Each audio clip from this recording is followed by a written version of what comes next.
most of them are natural. You see like the wild birds of prey, they've either been by cars, they're starving, there's whatever. But every now and then we go captive bred rescue. Now this, this is the worst case of neglect I've ever seen. I've been rescuing birds since I was 8 years old, so that's 30 years. Okay, 50, okay, 52. Yeah, oh yeah.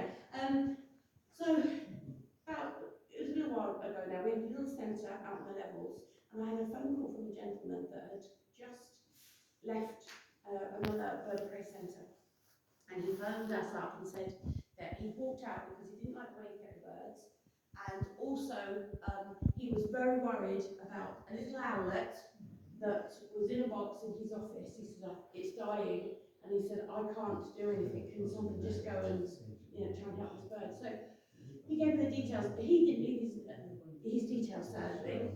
But I phoned this guy up, and the guy said, I said, oh, have you got any, I had to play the dumb card a little bit here, play a bit careful, and I said, have you got any owls for sale? Oh, and he said, well, I've got one. He said, just one left. He says, but if you want it, you've got to buy it today. So he said that because he knew by the end of the day he died. So we got his car, we went down, and when we got there, this place was not very nice. There were people in very small pews, and he took us, it wasn't an office, it was a dirty old stable, and on the table was a little box about that square, and in there was what I thought then a dead owlet. Okay, so I looked at this bird, and I must admit I was at the point of lumping this guy because of this. All I could see was its keel bone, like you get blue chicken, sticking out. It was sunk here, and apparently this chick was 10 days old. He had no feathers, he had no down, nothing, and he was like that. And I'm thinking he's gone, but he moved, very, very slightly moved, and I'm thinking, wow, he's still alive. So I thought I need to get him out of here quickly. So I bought him. I knew he wasn't going to survive, but I bought him. £350, and I took this chick. Now, for the first 3 weeks of an owlet's life, they can die. There's something we think is neurological. We don't actually know what it is. We've done tests, but we don't know what causes it. But they just stop eating, okay, and then everything shuts down and they die for no reason. We've had one case in 20 years with a little Peruvian owl, and it was the most horrendous thing I've ever seen. It's a horrible death. So we knew that this little owlet, although we... You like to do the last hour, Matt, while I just tell the story? Yeah, thanks. You'll just do the last one and I'll just tell you the story. So I knew he wasn't going to survive. He was 10 days old. Took him home. When I got home, the smell was horrendous. And I'm thinking, my goodness, what on earth is underneath? Because you do worry about what's underneath sometimes. And then when we got back, I tried to take him out of this little box. As I lifted him, as I lifted it, the box came as well. It was actually stuck to the bottom of the box. So I couldn't get him out of this box. All I could do was pour warm water down so that he softened, and then tipped him over and just let him naturally just sort of drop out of the box, which he did after about 10 minutes. And then in the bottom of this box was his eggshell. Okay, so I knew that that little owl had hatched in this little box and stayed there for 10 days. So when we took him out, his legs didn't work. Okay, his legs were crumpled up underneath. The legs were okay, but he hadn't used them. There's no muscle mass in his legs, and they were all that way. And I knew we were going to lose him, but we had to just try and make him as comfortable as possible. So anyway, we had put him in a bath and cleaned him up. It wasn't very nice. Put him on my lap. So we thought, let's try and feed him. Okay, this is the thing. If he feeds, I still knew we were going to lose him, but if he feeds, that's a good sign. If he doesn't feed, we know in the next 24 hours, that's it, he's going to be gone. So we got a piece of quail, tiny piece of quail. When he was comfortable and on my lap, we dried off a little bit after his bath. We tried to feed him this little piece of quail, and he refused it. Didn't know what we do, he would not take it. So I could either tube him, stomach tube him. The owls don't have crops. They don't have that bit where other birds of prey hold their food. It goes straight down into the proventriculus, into the gizzard. So to have done that, I would have killed that chick, putting the tube down, okay? And I couldn't do that. I could not let that little bird die like that. So the other alternative is to leave them comfortable to die naturally, or not naturally, but to die on his own. So we have big dog our baby owls. We fill them with cuddly toys.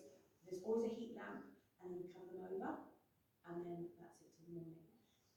Now, I knew in the morning he would have gone, but Matt and I look out for each other because we don't deal with death with the owls very well when they're near birds, because I've devoted my whole life to them. So we try and deal with it so the other one doesn't have to. Okay, so I thought this morning I'll get up early, I'll find him, bury him, and get it all done so nobody else has to see it, because it's horrible, horrible. So I got up early, it's about, I don't know, almost 6 o'clock, and I went downstairs, and I couldn't hear anything, and lifted up. By this time I'm in a pretty bad way, I'm already crying, I'm already in a bit of a state, so I know what I'm going to find. And as I lift the blanket up, first of all, I couldn't see this little chick, and I think, oh, he's probably under one of the toys or something like that. And then in between Sandy Seal and Winnie the Pooh, there was this little face, and I'm thinking, oh, and then he opened his eyes and looked at me, and it was absolute. I mean, talk about, I didn't realise how many emotions we have when it comes to this sort of thing. That was another 12 hours nearly, and he's still alive. So I'm thinking, do I try him again? I know he's not going to eat. I know I've got all day to sit with him, because you hold them when they die. Do I feed him, knowing he's not going to eat it, or do I just leave him? So I thought, I've got to, otherwise I will never know, I've got to try and feed him. So I've got this tiny little piece of quail again. I was on my own, and I was just crying, and then I open the door, and I go and put this tiny little piece of quail in front of this little owlet, and he refused it. And I'm thinking, oh my days. I tried everything, and then I'm thinking, no, okay, I took it away. And as I took it away, he took it. Okay? I mean, I'm talking a piece that sits on your finger like that. He took it. That for me was one of the most incredible times in my life where it's an emotion I've never felt before. And I'm thinking, right, he's eating that one little piece of food. That's still not going to eat, he's not going to survive, because we would have to have fed him every 2 hours, day and night, until he passed the 3-week stage. Okay? His chances were almost non-existent. So that's what we did. Every 2 hours, day and night, tiny piece of food. He started to grow, he started to sort of pick up a little bit, but his legs didn't, his legs weren't working at all. And then the day before he was 3 weeks old, it was literally the day before he was 3 weeks old, guess what happened? His legs grew stronger, and he survived. And today, he's 15 years old, and his name's Barney. Yes, and this is him. Now, to say I love this owl is a massive understatement. I would give anything for him. He is the most beautiful bird. He is 15 years old this year, European eagle owl, and he is the softest, most loving, gentle owl you would ever meet. He is a lot smaller than the others. Ooh, he's a bit small. He is, because he had such a bad start in life. He weighs a pound lighter than he should. Now that's a lot when it comes to birds of prey. So there is a downside to that as well, because if you think about peregrines and buzzards, how do they know what to breed with in the wild? Because you don't get hybrids. How do they know what to breed with? Yeah? When will they know that? When will they identify? Yeah, it's on the nest. Yeah. So what they do for the first, however long, depending on what species it is, all they see is the peregrines or buzzards, whatever it is, feeding them. Yeah. So they imprint, same as if you hand her a lamb, teach you as mum, and that's what stays with them. He's got a big flap. Oh, next flap. So You can't go anywhere. Go anywhere. Just go on then, flap. Thank you. Let's try to stretch. It looks worse than it is.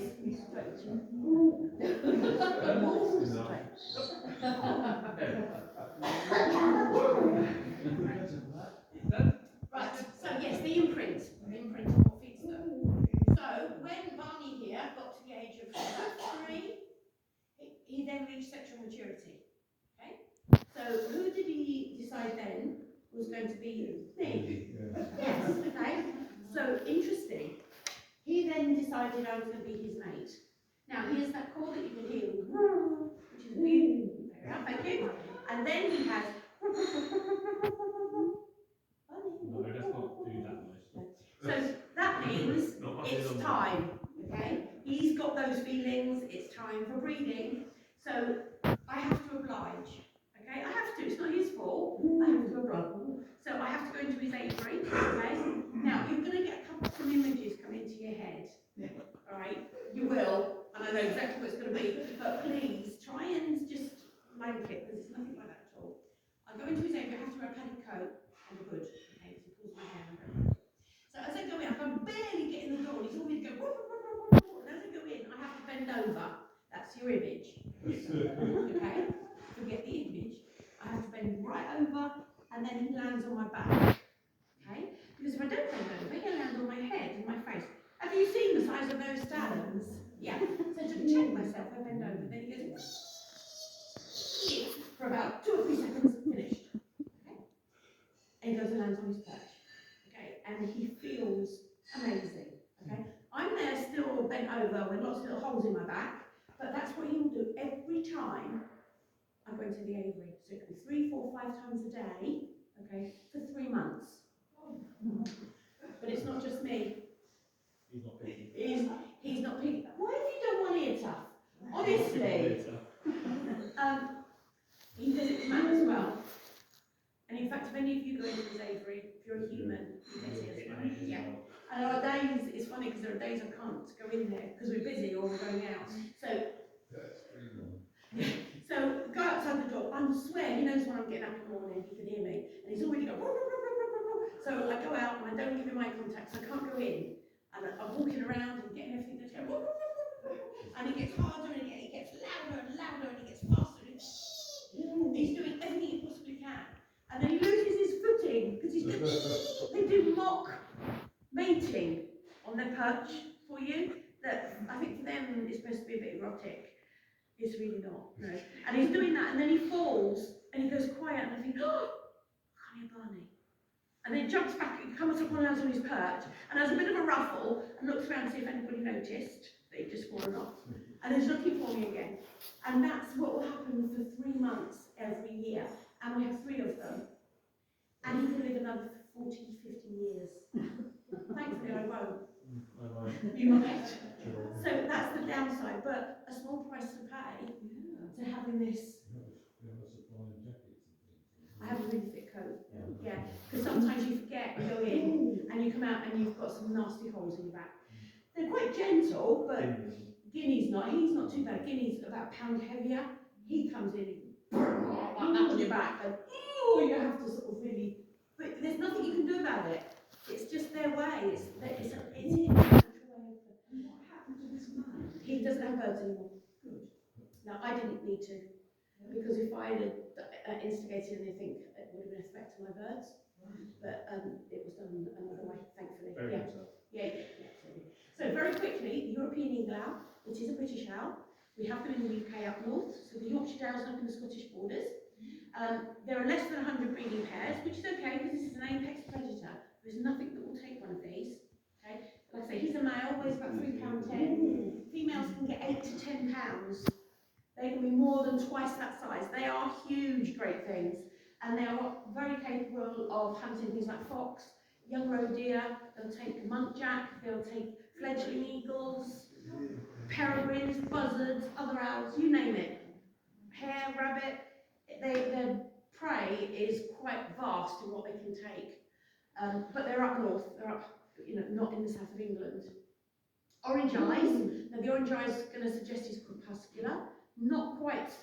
I mean, any owl can hunt day or night. Their eyesight. To give you an idea of his eyesight, if we could see the same as him, 1, we would only be able to see in black and white because we don't see in colour. 2, we would have big eyeballs, but it would mean do you know the bottom line of an eye chart when your eyes tested? Yeah, we'd be able to read that a mile away. But up close, their vision is very poor. That's why they have a lot of bristly feathers around their beak. So that's how they hunt. Orange eyes, mostly sort of twilight hunting. Now he turns his head round. How far round can he turn his head? Oh, at 270. Yeah, they can't do a full circle. There would be no point because you're going round to end up where you started. Yeah, so they can actually go 270, okay, both ways. So they do have a 360 field of vision, but they can't spin it all the way around. The reason why they do that is because the eyes are fixed in the sockets, okay, they can't move them, and they only have a 70-degree peripheral, so you can actually only see what's in front of him. So that's why they turn their heads. The reason why they can do that is the neck vertebrae. They have twice the amount we have. How many do we have? Just in our neck. 7. Yeah, we have 7. Dogs, elephants, giraffe, all have 7. All mammals, most mammals have 7. But he has 14. So that's where the flexibility comes in. The only other birds that has a lot more than that are a swan, and they can have up to 26. But their heads, I mean, what I think always time knots, can't they? So basically, that is why they turn their heads around that way, because they're just feathers. They're just for show. They're also for camouflage a little bit. It breaks up the silhouette, especially the little smaller ones. It breaks up the silhouette of the owl if they're in a bush or something like that. And also, when he's doing his wee bit, they come up quite high. So they also use it for sort of, not showing off, but trying to make themselves attractive. So they are just, they're called plumicorns. It is a stupid word, but his ears are down here on the edge of the facial disc. The same with the owls, the eyes, ears are set back there. The ear holes are so big, if you move the feathers and look in, it's in back of the eye socket. That's how big the holes are. But they can hear a mouse heartbeat at 20 feet. Hearing is phenomenal. The owls that use their hearing more than their eyesight will have more of a prominent facial disc. So something like the great grey owl, which you see hunts in the snow, they can detect a mouse hanging 2 foot under the snow just by hearing it. Phenomenal. So that's why their facial disc is very prominent, biggest in the world. Something like him's not so because he uses his eyesight more than he would his hearing. He's 15. The record lifespan for a female is 81. Record for a male is 75. That's captive bred. In the wild, the oldest one ever recorded is 25 years, 7 months. So a big, long, all birds, big birds live a lot longer than small ones, it's like 6 dogs. That's it. Their names. Okay, yeah. You'll find these throughout Europe, as far east as Asia, as far north as southern points of Russia, okay, as far south as Italy, and as far west as the UK. They're not in America. Okay, you can sort of get them pretty much widespread. All countries have different names for them. So we call them the European or Eurasian eagle owl. If you go to Italy, they're called the goffo reale. Everything. It doesn't matter what you say in Italian. It sounds nice. In France, they're known as the rendu. And in Italy, in Germany, I think you know how efficient Germans can be. When it comes to naming them, they call them the uhu. That's yeah, very